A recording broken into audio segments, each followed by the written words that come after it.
বন্ধুরা সবাই কেমন আছো? বন্ধুরা আজকে তোমাদের আপন মায়ের সাথে রাতে কাজ করার অসাধারণ একটি সত্য ঘটনা বলবো। গল্পটি শেষ পর্যন্ত শুনলে তোমরা বাধ্য হবে হাতের কাজ করতে। না হলে সবাই আমাকে কাজ করে দিয়ে যাবে, আমি বাধা দেব না। অয়নের সময়টা কিছুদিন ধরেই ভালো যাচ্ছে না। বাড়িতে পরীক্ষা নিয়ে বাবা মার সাথে অশান্তি, আর ওদিকে রিয়ার সাথে বাইরে। বন্ধুদেরকে বাইরেরটা বলা গেলেও বাড়িরটা কাকে বলবে ভেবে না পেয়ে একা চাপার চেষ্টায় ভুগছে।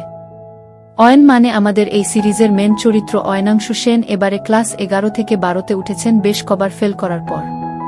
তাই তার বাবা তাকে 8 জন গৃহশিক্ষকের ব্যবস্থা করে দিয়েছেন যাতে তার সোনার টুকরো ছেলেটি এবার উচ্চমাধ্যমিকে উতরে যায়।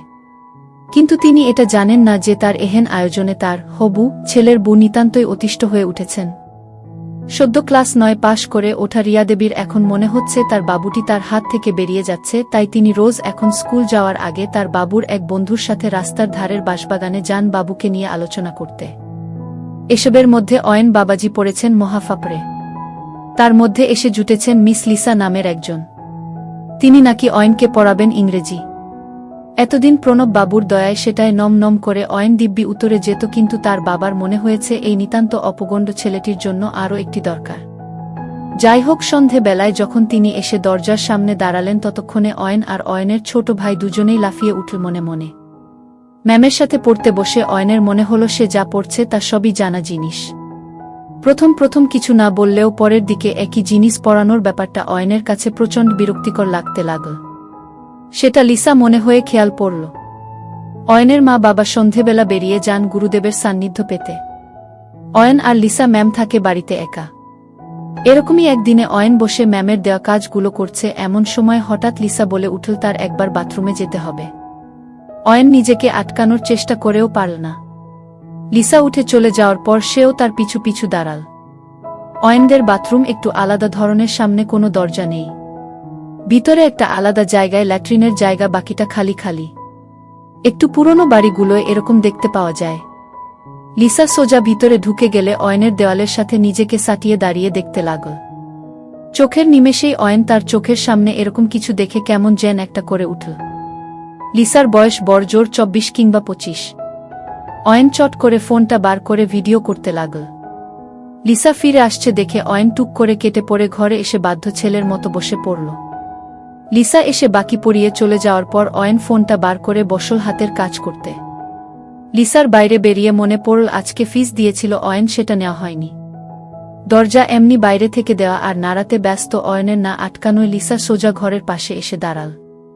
জানলা দিয়ে খাটের দিকে চোখ পড়তে থমকে গেল। বাবা কি বড় এইটুকু ছেলেটার, মনে মনে বলে উঠল। কিন্তু নিজের সাতকে সামলে বাইরে থেকে ডাকল অয়নের নাম ধরে। অয়ন চমকে উঠে ছিটকে গিয়ে সামলে নিয়ে ভয়ে ভয়ে জবাব দিল, হ্যাঁ দিদিভাই বলুন। একটু আসব। একটা জিনিস ভুলে গেছি, লিসা বলল। হ্যাঁ আসুন, অয়ন বলল। লিসা এসে খামটা নিয়ে মুচকি হেসে চলে গেল। কিছুদিন পর অয়ন নিজের ঘরে বসে আছে। পাশের ঘরে বাবা মা বেশ জরুরি কিছু বলছেন, তার আওয়াজ পেয়ে অয়ন কান পাতল। বাবা, না এই মেয়ের দ্বারা হবে না। শুধু শুধু। মা, কেন আবার কি করল? বাবা, সুভাষ বল এ নাকি কাজের এদিকে এবারের ইউনিটেও বাবু ধেরিয়েছে। ভাবছি এই মাসটা বলে ছাড়িয়ে দেব। ওই প্রণবাবুই থাক। মা, আচ্ছা যা ভালো বোঝ। বাবুকে একবার জিজ্ঞেস করো। অয়ন আর কিছু বলল না। এমনিও তার খুব একটা লাভ তার হয়নি, তাই কি হলো না হল তাতে তার কিছু এসে যায় না। সেদিন পড়াতে এসে লিসার মুখ ভার। অয়ন বুঝল বাবা তাকে কথাটা বলেছেন। লিসা তার দিকে তাকিয়ে বলল, একটা কথা বলবো তোমাকে। অয়ন বলল, হ্যাঁ বল। তোমার কি আমার কাছে পড়তে ভালো লাগে না? কেন? আজকে তোমার বাবা বলেছেন এ মাস পড়িয়েছে ছেড়ে দিতে। আমার এই টিউশনটা খুব জরুরি। তুমি একবার বল যে আমার কাছে পড়তে ভালো লাগে না। না তা না আসলে মাথায় থাকে না কিছু, যা পড়ি ভুলে যাই। তুমি একবার বলবে? তাহলে এটা যাবে না। আমি আর বলে কি করব? একবার বল না। যা বলবে তাই করব। যা বলবো তাই। বিশ্বাস হচ্ছে না? আচ্ছা চোখ বন্ধ করো। মানে? করোই না। অয়ন চোখ বন্ধ করল। তারপর লিসা যেটা যে কাজ করল অয়ন নিজেকে বিশ্বাস করতে পারছে না। লিসার সাথে বেশিক্ষণ পারল না অয়ন। অল্পক্ষণের মধ্যে এলিয়ে গেল। লিসা অয়নের উপর শুয়ে বলল, এবার বলবে তো? অয়ন একবার মাথা নাড়ল। এই তো লক্ষ্মী ছেলে, বলে লিসা খিলখিল করে হেসে উঠল। পরদিন সকালবেলা বাবা অফিস বেরিয়ে যাওয়ার পর মায়ের কাছে গিয়ে দাঁড়ালো অয়ন। মা পিছন না ফিরেই জিজ্ঞেস করলেন, কিরে বাবু, কিছু বলবি? অয়ন আস্তে আস্তে বলল, হ্যাঁ, আসলে সেদিন তোমরা বলছিলে দিদিভাইকে ছাড়িয়ে দেবে। মা বললেন, হ্যাঁ, আমি কিছু বলিনি, যা বলার তোর বাবাই বলেছেন। কেন, তুই কি চাস? প্রণব বাবুর ব্যাচে অনেক লোক, ঠিক করে বুঝতে পারি না, তার চেয়ে দিদিভাই বাড়ি এসে দেখিয়ে দেয়, সেটা তাও একটু বুঝতে পারি। আর এবারের ইউনিটে তো সবাই খারাপ করেছে, সুধাও কম পেয়েছে, বলে অয়ন থামল। অয়নের মা কিছুক্ষণ থেমে তারপর বললেন, আচ্ছা তুই এখন যা, আমি কথা বলে দেখব। অয়ন নিজের ঘরের দিকে যেতে যেতে মনে মনে ভাবতে লাগল, এবার লিসাকে কতভাবে কাজ করা যায় সেটা ভাবতে হবে। লিসাকে এবার থেকে তার হাতের পুতুল বানাতে হবে। রিয়ার দৌলতে অয়নের কাজের হাতেখড়ি হয়ে গেছে, আর ব্যাপারগুলো বোঝেও। বিকেলে স্কুল থেকে ফিরে এসে মাঠে গিয়ে দেখল রিপন বসে আছে। অয়ন বেছে বেছে তার পাশের জায়গাটায় বসল। তারপর বাকিদের হাতের ইশারা করতে তারা একটু সরে গেল। বয়সে কিছু বড় আর বর্ষর চেহারার জন্য অয়নের এদের মধ্যে নেতা গোছের একটা ভাব আছে। তারপর রিপনকে সোজা জিজ্ঞেস করল, কিরে, আমার গার্লফ্রেন্ডকে শেষে বাঁশবাগানে নিয়ে যাচ্ছিস? রিপন প্রথমে ব্যাপারটা বুঝতে না পেরে একটু তাকিয়ে রইল, তারপর অয়নের দিকে তাকিয়ে বলল, নাহ, কি বলছিস ভাই, আমি কিছু করিনি। এসব বলতে বলতে সামনে বাপ্পা এসে দাঁড়াল। বাপ্পা হচ্ছে অয়নের বয়সী, দুজনে একসাথে বড় হয়েছে। বাপ্পা বাবার ঝেড়ে কলকাতা থেকে একটা পাঞ্চার কিনেছে নতুন। সেটা একবার বিকেলের আলোয় ঝলসিয়ে বলল, ভাই সত্যিটা বলে দে, না হলে অনেক ঝামেলা আছে। এবার রিপন কেঁদে ফেল, বাপ্পা, অয়ন ভাই ছেড়ে দে, ভুল হয়ে গেছে ভাই, আর কখনো হবে না। ভাই, রিয়াই আমাকে ডাকতো আর বলতো তুই নাকি অন্য কাউকে কাজ করে দিচ্ছিস, তাই আমাকে দিয়ে কাজ করিয়ে নিয়ে বদলা নেবে। আচ্ছা তাই নাকি? বাপ্পা বলল। হ্যাঁ ভাই, আমি আর কিছু জানি না, আমাকে ছেড়ে দে। আচ্ছা তুই যা, আর কোনো কিছু পাল্টাবি না, যেমন চলছে চলুক। রিপন উঠে প্রাণপণে দৌড় দিল। বাপ্পা তাকে দেখে খানিক হেসে অয়নের দিকে তাকিয়ে বলল, কি করবি এবার? অয়ন বলল, জানি না ভাই, তবে ওকে কাজ করে না দিলে শান্তি হবে না আমার। তারপর বিকেলের আড্ডা শেষ করে বাড়ি এসে দেখল লিসা বসে আছে তার ঘরে, আর বাবা মা বেরিয়ে যাচ্ছেন। অয়ন হাত পা ধুয়ে ঘরে ঢুকতে লিসা তাকে ধরে বলল, ধন্যবাদ। অয়ন বলল, না, এরকম ভাবে তো হবে না ম্যাডাম। লিসা বলল, মানে? অয়ন জোর জবরদস্তি কাজ করতে চাইল। লিসা একটা কিছু বলতে চাইল, কিন্তু ব্লক হয়ে গেল। লিসা একটা হাতে অয়নের হাতটা ধরে বলল, না, এটা ঠিক না। লিসা ছাড়াবার প্রাণপণ চেষ্টা করছে আর মুখে বলে যাচ্ছে, অয়ন থামো, না, তোমার মা বাবা জানতে পারলে কি হবে? এসব ঠিক না, সেদিন আমি ভুল করে ফেলেছি, প্লিজ অয়ন ছেড়ে দাও। লিসা শেষবার বলল, আপনি শুরু করেছেন যখন, আমাকে শেষ তো করতেই হবে, বলে অয়ন লিসাকে খাটে ফেলে দিল। হুশ ফিরতে দেখল সে শুয়ে আছে, আর তার পাশে বসে অয়ন ফোন হাতে হাসছে। একটু উঠে বসতে লিসাকে ফোনটা দেখিয়ে বলল, কেমন এসেছে? লিসা ফোনটা হাতে নিয়ে দেখল লিসার ছবি একগাদা। তার আর বুঝতে বাকি রইল না। সে ফোনটা ফেরত দিয়ে বলল, এর কোনো দরকার নেই, এবার থেকে তুমি যখন যা চাইবে তাই হবে। অয়ন মনে মনে ভাবল, এত মেঘ না চাইতেই জল, কিন্তু ছবিগুলো নিয়ে যা হয়েছে সেটা ম্যানেজ দিতে হবে। তাই বলল, তাহলে ছবিগুলো থাক, যখন দিতে পারব না তখন মারতে লাগবে। লিসাকে সেদিন আর কিছু না করেই ছেড়ে দিল অয়ন। বিকেল থেকে রিয়ার ব্যাপারটা নিয়ে বেশ মাথা গরম ছিল, তাই কিছু করতে আর ইচ্ছে করছিল না। পরদিন বিকেলে বাপ্পাকে নিজের বাড়িতে আসতে বলল অয়ন, আর লিসাকে বারণ করে দিল পড়ানোর জন্য সেদিন। বাপ্পা সন্ধেবেলা যখন এলো তার চোখ লাল হয়ে আছে, বোঝাই যাচ্ছে এতক্ষণ কোথায় ছিল। বাইরের ঘরে বসে বাপ্পা বলল, বল ভাই, কি হয়েছে? অয়ন একবার তার দিকে তাকিয়ে বলল, কি হবে বলে তোর মনে হয়? বাপ্পা বলল, বুঝলাম, কিন্তু কি করবি সেটাই তো বুঝছি না গি। অয়ন বলল, রিয়ার মায়ের ব্যাপারে কি জানিস? বাপ্পা একবার ভালো করে অয়নকে মেপে বলল, তুই রীতা কাকিমাকে কাজ করে দিবি? অয়ন একবার হেসে উঠে বলল, কই, সেসব তো কিছু বলিনি আমি। বাপ্পা মাথা নেড়ে বলল, ঠিক আছে, বলতে থাক। অয়ন বলতে শুরু করল, আমাদের মোড়ের মাথার দোকানে যে নাপিতটা আছে, নিমাই নাকি যেন নাম, রীতা তাকে নিয়ে এক জায়গায় কাজ করতে যায়, যেমন মা তেমন মেয়ে আর কি। নিমাই এর বাড়িতে ছেলেবু আছে, বাকিটা তুই বুঝে নে কি। বাপ্পা কিছুক্ষণ ভেবে বলল, তুই জায়গা বল, আমি খোঁজ এনে দেব। কিন্তু তুই এত কিছু জানলি কি করে? অয়ন বলল, চোখ কান খোলা রাখলেই সব জানা যায়। আর একটা কাজ কর, এই নাপিতটার নাম্বারটা জোগাড় করে দেছি। বাপ্পা একটা ঢোক গিলে বলল, হয়ে যাবে। পরের কয়েকদিন এই কাজে কেটে গেল।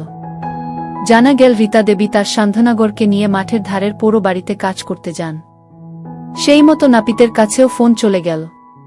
তারপর একদিন দুই বন্ধু হাজির হলো সেই বাড়িতে বিকেলবেলা। বিকেল গড়িয়ে সন্ধে হল। ভাঙা জানালাগুলো দিয়ে হালকা চাঁদের আলো ঘরটাকে আলো আধারিতে ভরিয়ে দিল। যথাসময়ে রীতা দেবী এসে হাজির হলেন। সেই আবছা আলোতেই ডাকলেন, কি নিমাই, কই তুমি? সাথে সাথে তার পিছন থেকে দুটো পুরুষ্ট হাত এসে ধরল। এরপর যা ঘটল তা একেবারেই আশা করেননি রীতা। কে তুমি? ছেড়ে দাও আমাকে, বলে চিৎকার করে উঠল রীতা। না, আজকে তো কাজ না করে তোমাকে ছাড়ব না, বলে ঘরে একটা আলো জ্বলে উঠল। সেই আলোয় রীতা দেখল তাকে আষ্টে পিষ্টে ধরে আছে তারই মেয়ের বন্ধু অয়ন। একই তুমি? ছেড়ে দাও, তোমার মা বাবাকে আমি বলবো। ইস, তোমার লজ্জা করে না? আমি তোমার মায়ের মতো। ছেড়ে দাও বলছি, বলে উঠল রীতা। আমার মা আপনার মতো অন্যকে দিয়ে কাজ করিয়ে নেয় না, তাই ভুলেও ও কথা বলবেন না। তারপর সোজা খুতুইকিতে নেমে এসে বলল, আমরা তোর আর তোর নাগরের সব কাণ্ড প্রমাণ নিয়ে রেখেছি। যদি তুই কিছু করিস, এই গোটা মাধবপুরের লোকে তা টিভিতে দেখতে পাবে। সেটা কি চাস? না, এরকম কর না, আমার এরকম সর্বনাশ কর না, বলে শেষ চেষ্টা করল রীতা। কিন্তু তাতে কোনো কাজই হল না। অয়ন ধাক্কা দিয়ে রীতাকে মাটিতে ফেলে দিল। বাপ্পার দিকে তাকিয়ে বলল, তোকে কি আমি ওখানে দাঁড়িয়ে হাতের কাজ করতে বলেছি? বাপ্পা ইশারা পেয়ে এগিয়ে এলো। দুজন মিলে একসাথে কাজ শুরু করে দিল। বাপ্পা বলল, এটা তো হলো, এবার? অয়ন ক্লান্ত গলায় বলল, এটাকে আগে বাড়ি নামিয়ে দিয়ে আয়, তারপর একে এর মেয়ের সাথে একসাথে কাজ করে দিব। তবে আমার নাম অয়ন সেনগু। কথাটা শুনে রীতার যত না বেশি ঘেন্না লাগল, তার চেয়ে বেশি একটা আনন্দ তাকে ভরিয়ে দিল। অয়ন রীতাকে বাপ্পার বাইকে তুলে নিজে সাইকেল নিয়ে বাড়ির দিকে এগোল। পরের দিন স্কুলে যাওয়ার পথে রিয়ার সাথে দেখা হল। স্বাভাবিক কথা ছাড়া আর অন্য কোনো কথা হল না। স্কুলে গিয়ে বাপ্পার সাথে দেখা হওয়ার পর বাপ্পা আর সে হেসে কাটিয়ে দিল কিছুটা। তারপর জিজ্ঞেস করল, কাল নামাতে গেলি কি হলো? ওর সারা রাস্তা আর চলার অবস্থায় ছিল না, বলে বাপ্পা একবার পাশে তাকাল। পাশ কখন সুধা এসে দাঁড়িয়েছে সে খেয়াল দুজনের কেউই করেনি। দুজনে সে বিষয়ে খেয়াল না করে যে যার কাজে চলে গেল। বিকেলে ফিরে আজকে লিসার কথা মনে পড়ল। বাড়ি ফিরতে লিসা ঘর থেকে এসে ধরল অয়নকে। তার কিছুক্ষণের মধ্যেই দুজনের জামা কাপড় মাটিতে পড়ে রইল। তারপর ওয়াশরুমের দিকে গেল। বাথরুমে লিসা বসল আগে, তারপর অয়ন। কি ব্যাপার অয়ন বাবু? সেদিন পর থেকে আজকে বেশ ক্লান্ত লাগছে, জিজ্ঞেস করল লিসা। তোমাকে দেখিনি তাই, অয়ন বলল। থাক হয়েছে, অত প্রেম দেখাতে হবে না। তাই? এতদিন কত মিস করেছি তোমাকে বলতে পারবো না, আজকে পুরো শেষ করতে হবে। আচ্ছা, এখন শুধু দুজনের হাঁপানির আওয়াজ আর বাইরে সদ্য বৃষ্টির শব্দ শোনা যেতে লাগল।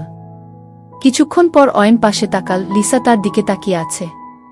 তার ঠোঁটের একপাশ দিয়ে অয়নের পুরুষত্বের প্রমাণ গড়িয়ে পড়ছে। সরি, অয়ন লিসার চুলে হাত বোলাতে বোলাতে বলল। কেন? লিসা জিজ্ঞেস করল। বড্ড বেশি রাফ হয়ে গেছিলাম। তোমার কষ্ট হয়েছে? না, একটুও না। শেষে একটু শ্বাস নিতে অসুবিধা হচ্ছিল, কিন্তু তুমি আমাকে আজকে যা তৃপ্তি দিয়েছ তার জন্য এইটুকু সহ্য করতে আমার অসুবিধা নেই, বল লিসা।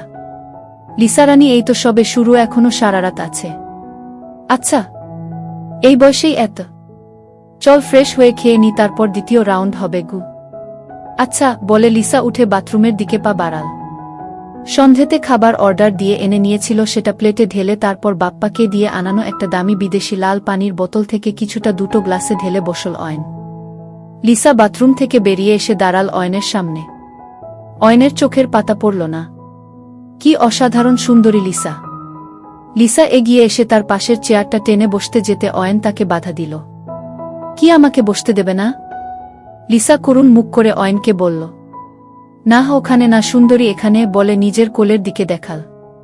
লিসা একবার হেসে অয়নের কোলে বসল।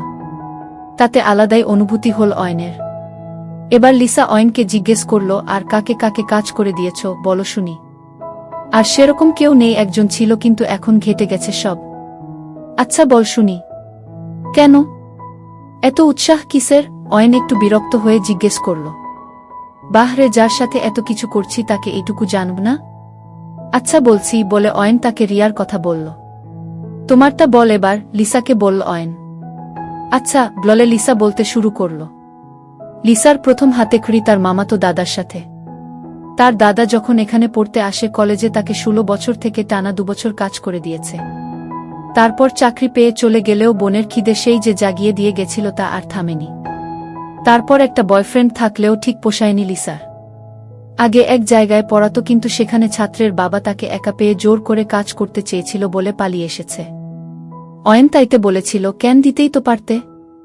নাহ, ইস এই মোটা লোক, কিছু নেই। নাহ, পারব না, লিসা উত্তর দিয়েছিল। আচ্ছা তাই বল, আমি ভাবলাম আবার এরকম অফার ছেড়ে দিলে কেন? তা এখন আমার সাথে আর কারটা? আর কারণ না, তোমার ওইটার প্রেমে পড়ে গেছি আমি। ওইটাটা কি? অয়ন বলল। লিসা অয়নের কানের কাছে এসে ফিসফিসিয়ে বলল, তোমার বাবুর। থাক, আর লজ্জা পেতে হবে না, অয়ন বলল। এরপর খাবার শেষ করে লিসাকে নিয়ে নিজের ঘরের দিকে এগোল। ঘরে আসতেই রোম্যান্টিসিজমের পতন ঘটল বাপ্পার ফোনে। অয়ন একবার ফোনটার দিকে তাকিয়ে বিরক্তভাবে দেখে লিসাকে বলল, 1 মিনিট দাঁড়াও। বাইরে এসে রিসিভ করতেই উল্টো দিকে বাপ্পার গলা। একটা কাজের মাঝে ছিলাম তো দিলি পিন্ডি মেরে, অয়ন বলল। মানে? আজ আবার কি কাজ? আমি তো তোকে ফোন করছিলাম আজকে আসতে, এখন কাকু কাকিমা তো নেই, বাপ্পা বলল। নাহ, পারব না, কাজে আছি। কি করছিস বলতো? পরে বল, এখন রাখতো। ঠিক আছে। রিপনের ব্যাপারে একটা খবর ছিল। কি খবর? নাহ, তুই তো কাজের মধ্যে আছিস, না বল কি খবর। ও রিয়াকে সব উগরে দিয়েছে। মানে? মানে হচ্ছে রিয়া জানে যে তুই জানিস রিপন ওকে কাজ করে দিচ্ছে। আচ্ছা, ভালোই তো হলো, আমারই কাজ এগোলগ। কি বলছিস? তোর কি প্ল্যান আমার মাথায় ঢুকছে না। যাই হোক, রাখি, এখন পরে কথা হবে, বলে বাপ্পা ফোনটা কেটে দিল। অয়নের মনে মনে রাগও হল, খুশিও হল। তারপর ঘরে ঢুকে দেখে লিসা তার আসার জন্য উদ্গ্রীব হয়ে খাটের একদিকে বসে। তার চোখগুলো বেশ লাল, চেহারায় হালকা ঝিম। লাল পানির নেশা ভালোই চড়েছে। অনেক দিন পর আজকে লিসা নিজের মনের মতো তৃপ্তি পেয়েছে। তাই ঘুমের মধ্যেও তার মুখের হাসি লেগে রইল। অয়ন এক হাতে ফোনটা নিয়ে লিসার সব ছবিগুলো ডিলিট করে দিল। তারপর আজকে সেগুলোর জায়গা নীল দুজনের একসাথে কাটানো এই সুন্দর সময় আর ঘুমন্ত লিসার ছবি। সকালে ঘুম ভাঙল লিসার জড়ানো গলার ডাকে। কালকে দুজনেই দুজনের অবস্থা খারাপ করে দিয়েছে। লিসার হাঁটতে অসুবিধা হচ্ছে আর অয়নের সারা পিঠ ঘাড়ে কাটার দাগ। সেগুলো দেখিয়ে লিসা বলল, সরি, আমি খুব খারাপ, তোমাকে এরকম ভাবে কেটে দিয়েছি। অয়ন হেসে বলল, নাহ, এসব তো তোমার সুখের প্রমাণ। চল আজকে একসাথে শেষবার স্নান করেনি। চল, বলে লিসা এগোতে গেল, কিন্তু অয়ন তাকে ধরে নিয়ে পাজাকোলা করে তুলে নিয়ে গিয়ে বাথরুমে বসাল। গোসল সেরে দুজনে শেষ বিনিময় করে চলে গেল। বাপ্পা উল্টো দিকের রাস্তায় দিয়ে যেতে যেতে পুরোটা দেখল। তারপর লিসা কিছুটা এগিয়ে যেতে এসে অয়নের দরজায় নক করল। অয়ন একটু অবাক হয়ে গেল ব্যাপারটায়। তারপর দরজা খুলে সামনে বাপ্পাকে দেখে বলল, কিরে, কি ব্যাপার, তুই এখানে? হ্যাঁ, কেন? আজকাল মেয়ে নিয়ে রাত কাটাচ্ছিস আর আমি এলেই অবাক। বাপ্পা কিছুটা শ্লেষ নিয়েই বলল কথাটা। আরে না, ভিতরে আয়, বলে ভিতরে এসে দরজাটা বন্ধ করে দিয়ে নিজের ঘরের ড্রয়ার থেকে প্যাকেট বার করে এসে বসে ক্রাশ করতে লাগল। বাপ্পা বলল, এবার বল, কি বলিসনি আমাকে? আস্তে ধীরে খোকা, আগে হাতের কাজ শেষ করি, বলে অয়ন জয়েন্ট বানানোয় মন দিল। জয়েন্ট হয়ে যেতে বাবার নামে একটা টান দিয়ে শুরু করল। এতদিন লিসার সাথে যা যা হয়েছে সব বলল তাকে, শুরু থেকে শেষ। বাপ্পা নিজে পুরোটা শুনল। তারপর বলল, বাব্বাহ, তুমি তো আলাদাই লেভেলে চলে গেছো গুরু। অয়ন একবার হাসল, তারপর বলল, কালকে রিপনকে নিয়ে কি বলছিলি বল, এবার পরিষ্কার করে গি। বাপ্পা জয়েন্টে একটা লম্বা টান দিয়ে বলল, কালকে ওকে ধরেছিলাম আমি আর অয়নান্ত বিকাশপল্লীর কাছে। ধরে একটু ধাতানি দিতে সেই কান্নাকাটি শুরু করে দিল।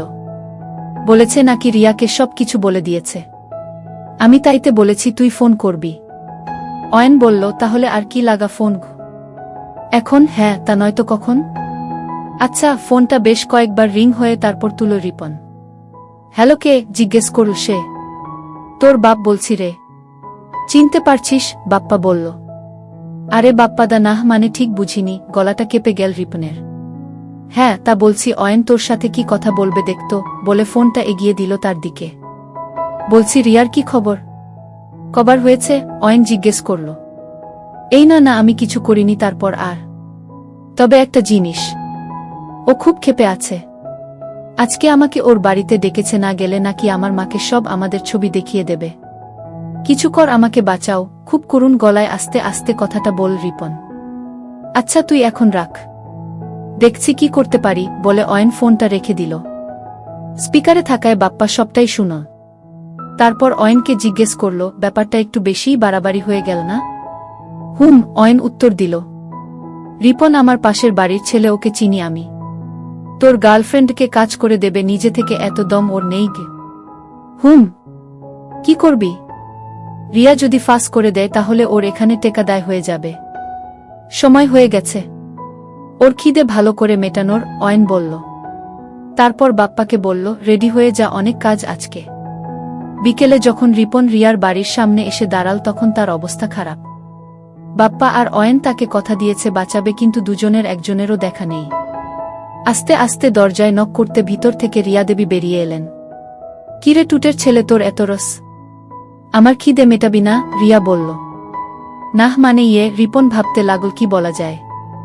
হঠাৎ পিছন থেকে দুজনেরই চেনা গলা ভেসে এলো, এইটুকু বাচ্চার পানি দিয়ে কি হবে? তোর বয়ফ্রেন্ড আছে তো? তোর খিদে আজ আমরা দুজনে মেটাবু। রিপন পিছন ফিরতেই দেখে বাপ্পা আর অয়ন দাঁড়িয়ে আছে। মানে? এসবের মানে কি রিপন? রিয়া একটু ভয়ে ভয়ে জিজ্ঞেস করল।